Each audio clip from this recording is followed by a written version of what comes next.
Y ya se avanzó bastante en el proceso eleccionario que comenzó con las elecciones internas. Todavía queda un trecho más pensando en lo que son las elecciones departamentales y municipales. Pero hasta lo que ha pasado en este momento, hay un análisis que tiene que ver con lo que ha pasado también a nivel de redes sociales y específicamente en Twitter. Y de este tema estuvieron investigando en la Universidad Católica con una investigación que hoy vamos a estar hablando, y por eso estamos ya recibiendo con mucho gusto a Juan Bogliacchini, profesor del departamento, a ver si lo tengo bien, de Ciencias Sociales de la Universidad. Sí, Gracias, perfecto. bienvenido. Muchas gracias por la invitación. Twitterquía, la política de las redes en Uruguay. Un título más que sugestivo por todo lo que implica, ¿no? Twitterquía. Y en un fenómeno relativamente nuevo, Juan, porque es la primera vez que los candidatos a presidentes usaban las redes sociales de esta manera como la usaron en esta, ¿no? ¿Cómo surge la investigación y el foco que ustedes tuvieron?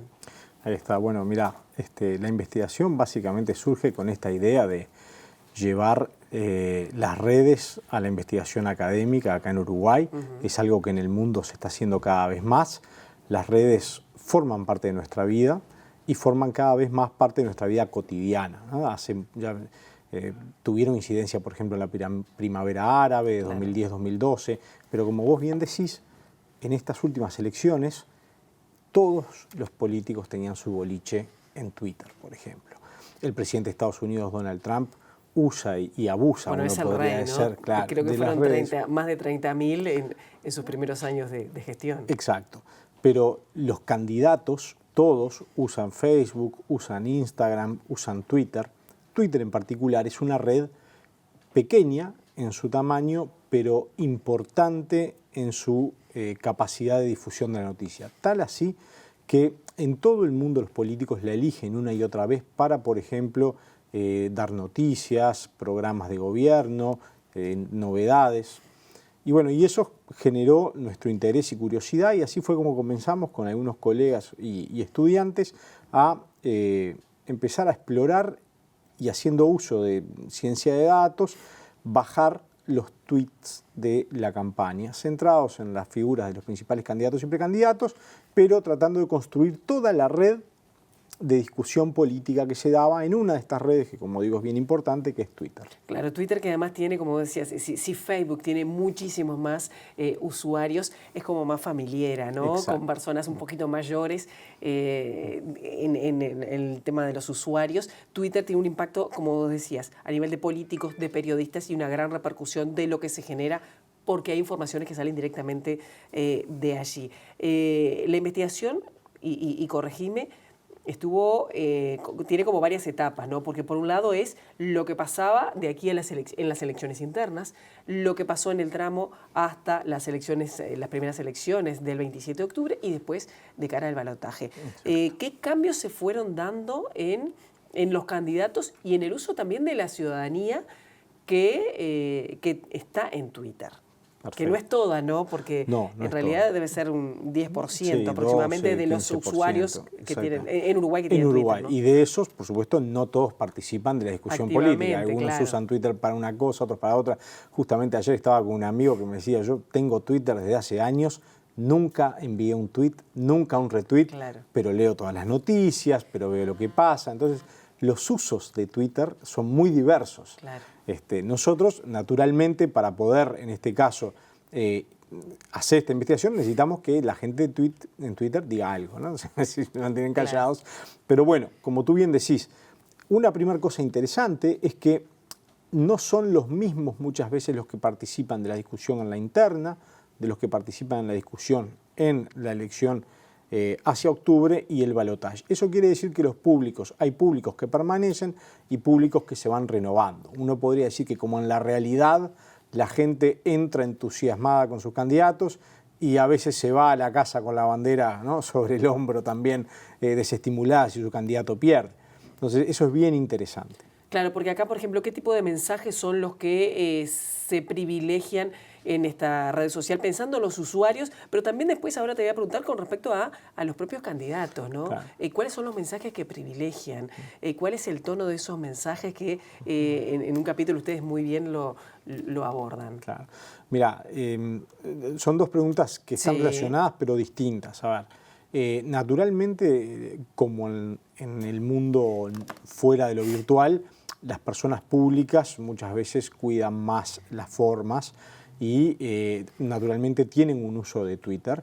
Fue un uso variado. Como te digo, todos los políticos tenían su boliche en Twitter. Sin embargo, los usos fueron diferentes. Hubo políticos que lo hicieron de una manera más informal, otros de una manera claramente más organizada desde el punto de vista de una estrategia.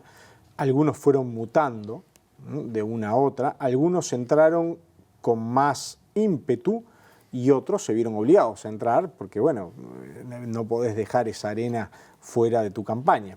Hubo algunos que entraron a último momento. Estoy pensando en el caso de Manini Ríos. Sí, Manini Ríos, bueno, entró desde el comienzo de la campaña, pero sí es verdad que no lo usaba demasiado antes de empezar la campaña. También, bueno, hay un tema también de edades y por ejemplo, la calle Pou es de los candidatos el que tiene Twitter hace más tiempo. Claro. Naturalmente, bueno, Daniel Martínez también. Ellos dos tienen más seguidores, son candidatos que hace mucho tiempo que están en la arena pública. Tanto Manini Ríos como Talvi, uno podría decir que, bueno, ingresaron en la arena política en este ciclo electoral. Entonces, algunos candidatos lo usan, por ejemplo, con más imágenes, otros lo usan con más texto, otros usan más para discutir ideas y otros más para anunciar eventos. Entonces, sí, si usted lee el libro, si ustedes leen el libro, van a encontrar diferentes estrategias. También es cierto que hay más variación hacia la interna, porque bueno, eran muchos más precandidatos. En la medida que se va depurando, como toda carrera, también se van contagiando las estrategias y los candidatos aprenden de lo que los otros van haciendo también. Entonces, ciertamente, el ejemplo más claro es, por ejemplo, los debates. Durante el primer debate, la campaña de la calle Pou sorprendió con una estrategia de uso de Twitter muy intensivo durante el debate por parte de sus asesores. Claro. En el segundo debate, la campaña de Daniel Martínez lo hizo y es razonable, ¿no? Claro. Uno no va a dejar el cachón, por decirlo en jerga futbolística. Sí. Y eso, ¿cuánto es que un uso de las redes sociales, en este caso de Twitter, es más exitoso? Cuando llega a más gente, cuando provoca reacciones, a veces, puedes provocar reacciones si no son positivas, ¿no? Pero si tuvieras que pasar raya, ¿quién ha hecho un mejor uso de las redes sociales en este caso? Pensando en los políticos, ¿no? Pensando en los políticos. Es difícil medir el efecto que este uso tiene fuera de la red. ¿No? A veces uno puede identificar claramente yerros o claramente aciertos. Muchas veces los aciertos no están asociados a el propio tuit, sino a veces, por ejemplo, de vuelta en el caso de la calle Pou, su tuit más exitoso es el spot publicitario de los 15 años. El spot es exitoso.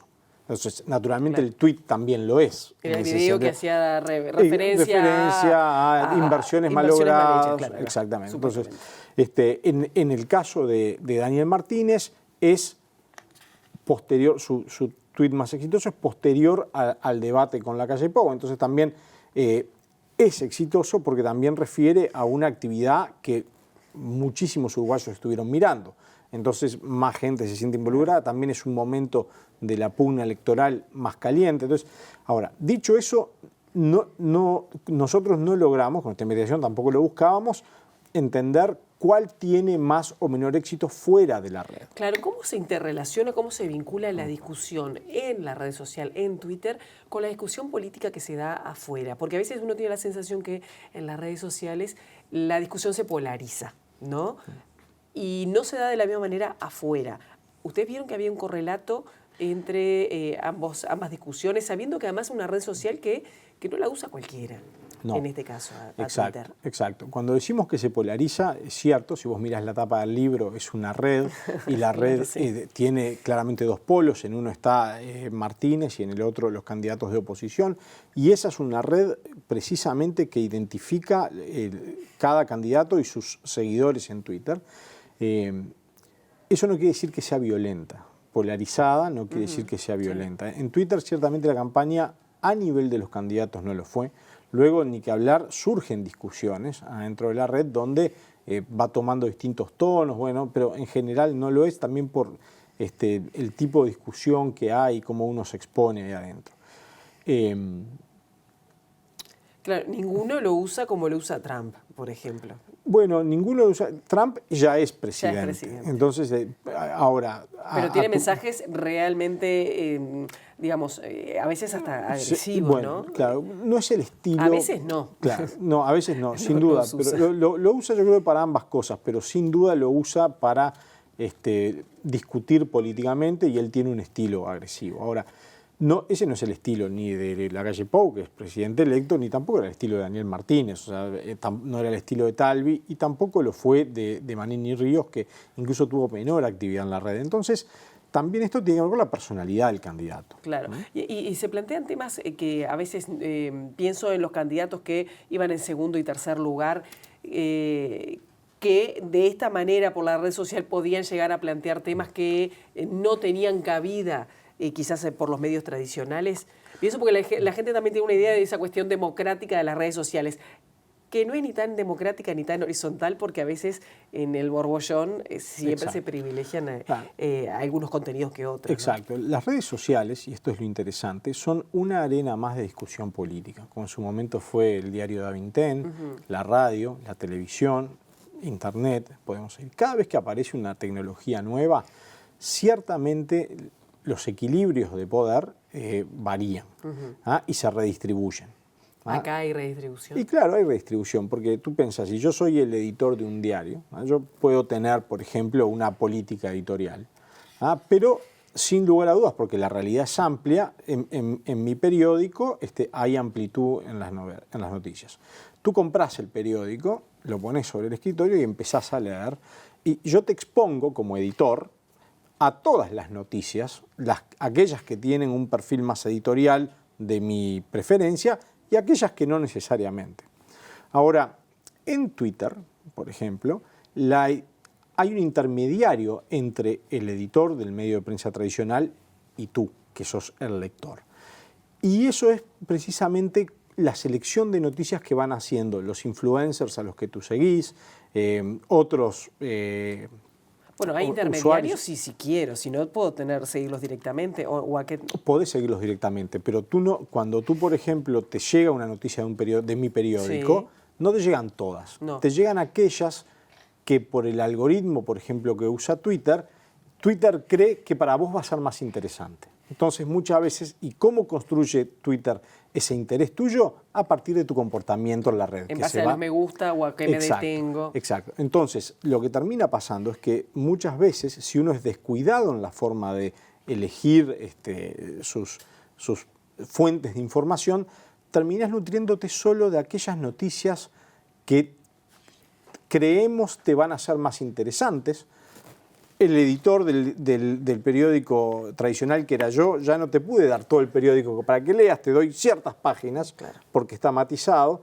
Entonces ahí juega también un esfuerzo importante que tiene que tener el usuario de abrir el abanico, ampliarse, porque si no, por esta misma lógica... Se crea esa burbuja, que es como la gran crítica también, que uno parece que no, pero uno crea burbujas en las redes sociales y no te llega toda la información. Exactamente. Supongamos que nunca llegó toda la información porque siempre había, por ejemplo, 2 periódicos, ¿no?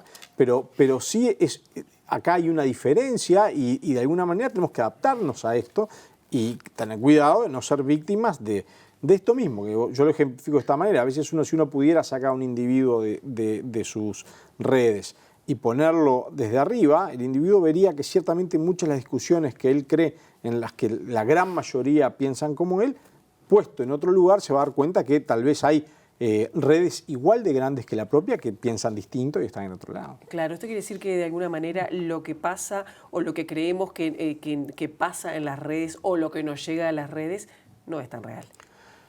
No es que no sea real, está sesgado en relación a otras cosas que no nos enteramos tanto. Claro, y cuando ustedes piensan, hicieron esta investigación con, ya aprovecho a nombrarlos, Cecilia Gianbruno, Rafael Piñeiro, Ignacio Borba y Martín Oparti. ¿Qué ¿Qué descubrieron? ¿Que esto vino para quedarse? ¿Que esto va a marcar una nueva manera de hacer política en Uruguay? Bueno, como te decía, toda incorporación de tecnología nueva implica desafíos. Va a haber candidatos que los abracen de mejor manera y otros que lo hagan de peor manera, y esto impactará en su capacidad de éxito o no. ¿Va a haber un cambio rotundo en la política? No creo, pero ciertamente las redes, será Twitter, capaz que en 5 años el próximo ciclo eleccionario es cualquier otra, porque las redes también van cambiando.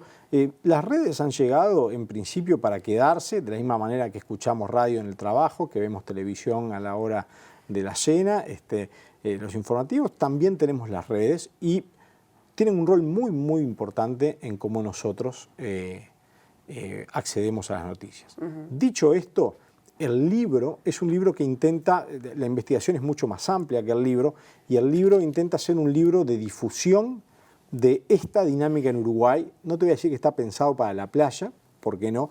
Pero sí intenta llegar a un público que nosotros queremos que la gente lo compre, pero lo lea y pueda reflexionar sobre las redes a partir del libro. Esa es la idea, tiene un componente de difusión importante.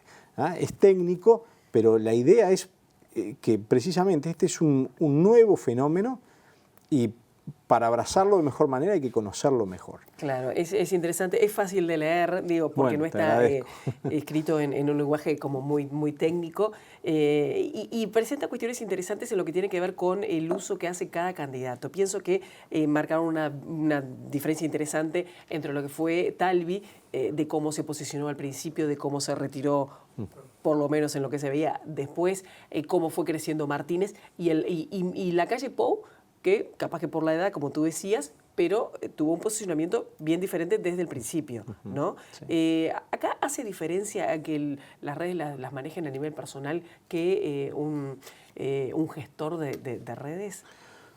Bueno, sin duda puede hacer una diferencia, sobre todo en relación a el mejor uso o peor uso.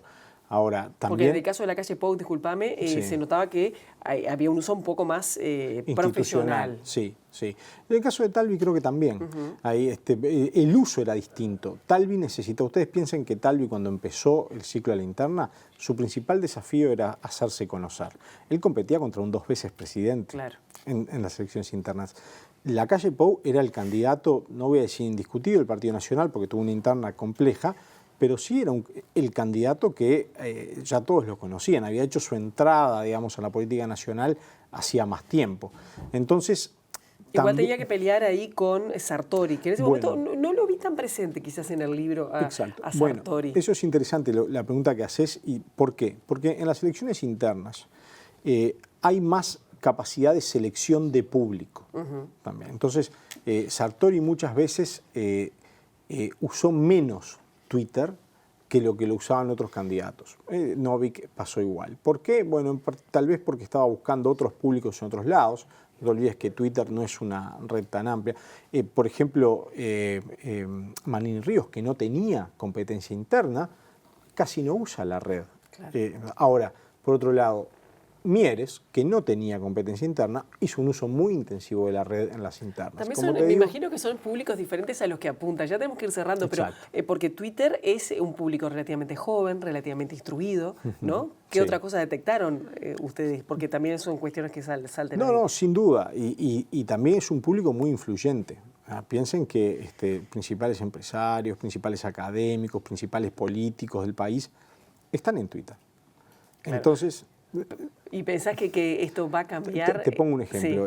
Sí. Lacalle Pou y Martínez.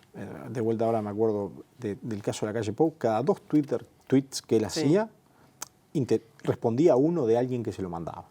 Entonces, pensá vos como votante. Tenés la posibilidad, por primera vez, de escribirle un mensaje directo a tu candidato y decirle, che, tal cosa o tal otra. Y el candidato, o sea, todos respondieron, ¿no? Te puse un ejemplo, pero todos interactuaban, algunos más, otros menos. Eso es un cambio muy grande. Claro. Eso da esa posibilidad de contacto directo que antes lo tenías que hacer con carta y no llegaba. Lo cual también implica un desafío para los candidatos. De cómo seguirán, además. Pienso en el caso de Lacalle Pou, cómo seguirá como presidente en el uso de las redes sociales. Seguirá como al estilo Trump, dando información directa. Bueno, hoy le respondió el presidente Vázquez en un tuit. Sí, y generan hechos políticos. Y generan hechos políticos. También piensen que Martínez también le reconoció en un tuit a la calle Pou la presidencia. Entonces, ciertamente hay una incorporación del uso de la herramienta y eso lo hace bien interesante. ¿Llegamos un poquito tarde siempre como las cosas en Uruguay? Bueno, también la elección fue ahora, tal vez si hubiera sido hace 2 años también lo hubiéramos tenido, no lo sé. Uruguay en términos tecnológicos no está tan atrás.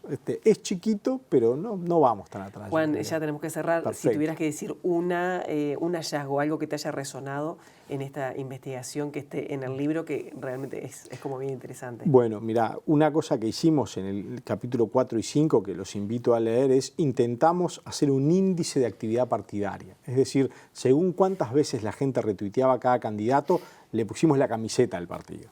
Y ahí pudimos ver un conjunto de interacciones que no están asociadas al candidato, sino a la gente que está en la red, que son bien interesantes y bien merecen la pena, yo creo, verlas. Sí, y son bien conocidas porque hicieron una lista y, bueno, varios uno los puede identificar, por lo menos uno que maneja las redes, ¿no? Exacto. Bueno, y lo otro es también que la gente no cambia de bloque.